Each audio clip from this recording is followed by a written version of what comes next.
All right, guys, we got to talk about the Hans Niemann cheating scandal a little bit more. I know we discussed this yesterday. This is such a big chess event. It's probably the biggest chess cheating scandal in recent times in terms of the level of the players involved. We're talking about Magnus Carlsen, possibly the greatest player of all time, if not the greatest player of all time. I want to give you guys a balanced viewpoint. Let's talk about what we know. Let's talk about if that makes a player guilty or not. And I want you to think about what percent chance is Hans guilty? Because we better be 100% sure if we're going to say someone is guilty of cheating. Um, a lot of things in today's social media world are very black and white. We all have one very strong opinion. There's only one correct opinion, one incorrect opinion. It's very easy to find sources that confirm your own biases. So let's try to think about this in a balanced way. So we're going to go through point by point, talk about does that make Hans more likely to be guilty or not guilty? Think about it in terms of the percent chance. Okay, so first of all, if Hans is guilty, are we saying that he's guilty of cheating in one game solely against Magnus Carlsen? Or are we saying that Hans is guilty of his rise in FIDE chess over the last couple of years? Because those are two very different things, and I have not seen any evidence or even any speculations that Hans has been cheating in his other over the board events. So that's something to keep in mind. If you think he's guilty, is it just one game or is it over a time frame of 12 to 24 months? So the first thing that started all of this was Magnus withdrawing from the Sinquefield Cup and the tweet from Magnus. So I think that puts one check mark into the guilty camp, right? There's a tweet from the world champion that references some soccer player. Uh, Go ahead, leave your comments on that. And Magnus has never quit an event like that in the past. So that potentially makes Hans guilty. But what percent chance? Is that a 50% chance just from that? Okay, let's add it up with the other things. Grandmaster statements. Hikaru has made statements. The chess bras have made statements. Some other top grandmasters have made statements about players being paranoid or suspicious of different players, including Hans. That's potentially something that makes him more guilty. But now let's think about the not guilty camp. You need concrete evidence to really say someone is guilty, and just other people saying they're suspicious of him. What does that really mean? What does that mean in the big picture? It's possible that younger players have newer knowledge, play with a different style, like I talked about yesterday. They train with neural networks from a young age. There could also be a little bit of gatekeeping, right? There's this kind of elite core group of players, and they've been at the top for a long time. And young players haven't cracked into that top 10 for a while, with the exception of Ferrugia, right? So there's kind of like an elite group, has been the elite group for a while, and maybe it's uncomfortable to have young players just come flying up the ranks. Okay, it's just something to keep in mind. The pandemic could have also stunted Hans Niemann's growth in over the board chess. So there was a stretch where he didn't play much in person and he played a lot online, and we're going to get to online coming up next. Chess.com alleged cheating, that's in the guilty column. It's been said that he's cheated possibly twice on chess.com. Now, chess.com does not confirm when someone cheats like this. But so we don't know for sure that he cheated.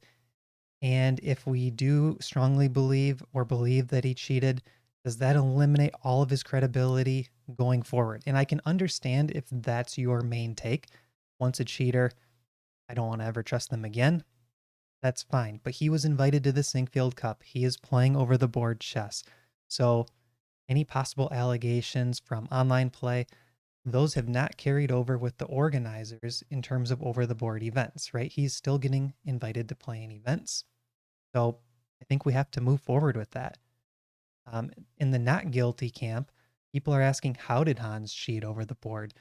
There's cameras, there's metal detectors. This is one of the biggest events in the chess world every year. Um, it's not like playing in a massive open event where maybe there's not a lot of scrutiny for each individual player.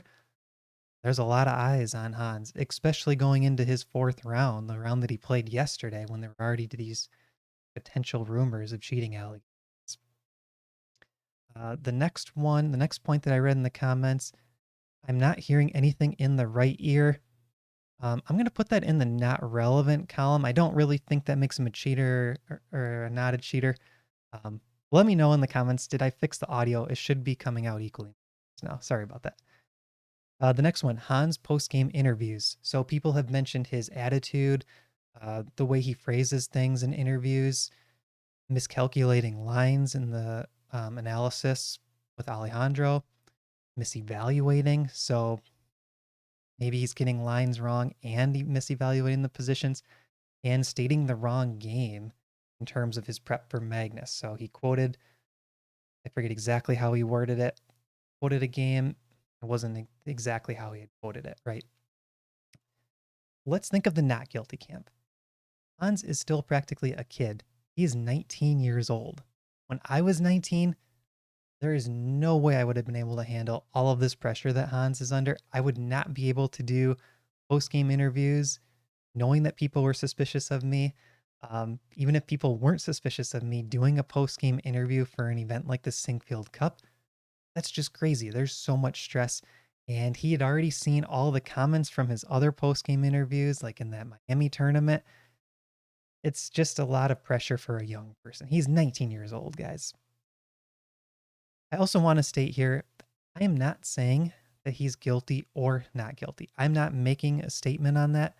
I don't have that strong of an opinion, actually. I'm just trying to gather all the facts, and I think we need a lot more data, and it would be especially helpful to get some more information from Magnus or the organizers. What exactly are we accusing of him? What's the exact reason that Magnus didn't play? Because if we don't have that information, it's all speculation, and that's the point of this video. I just want to go through, lay it all out, and ask you guys what percent chance do you think he's guilty, and is that enough to cause any sort of punishment? Because we need to be 100% sure. The next points are that Hans knew exactly which lines to review. Now, the counterpoint to that is that maybe the prep was leaked somehow. I don't know how.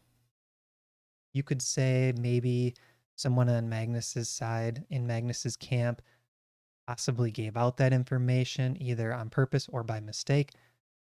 Maybe Magnus's Wi-Fi was hacked or something, and where they were able to see what he was looking at. I don't know. Um, but that brings up another question. If you're aware of your opponent's prep, is it fair to use that information? So this came out in one of the World Championship matches, if you guys remember, when some chess-based notes were leaked. Is it fair to use that information that you see knowing that you're not supposed to have that information? That's also up for debate. Another thing I saw in the comments, and this would be in the not guilty column, potentially Magnus is just overreacting. We know Magnus doesn't like to lose, and he doesn't lose very often, especially to lower rated players in Classical. Is he overreacting? Sometimes he skips a post game interview. And in this case, Hans has the type of personality where maybe Magnus doesn't handle a loss to him very well. That's also something to keep in mind. And last point is Hans is beating these 2,800 level players as someone who was rated under 2,700 coming into the event. Now, I talked about this a little bit in yesterday's video. Hans's moves were not the engine level, right? This is not like a clear case of cheating where you look at his accuracy score. It's 99.9 every single game. He's not doing anything that's suspicious with gameplay. So in a lot of cheating cases, we look at the games first. This case, we're not looking at the games very closely. That's the odd thing to me too.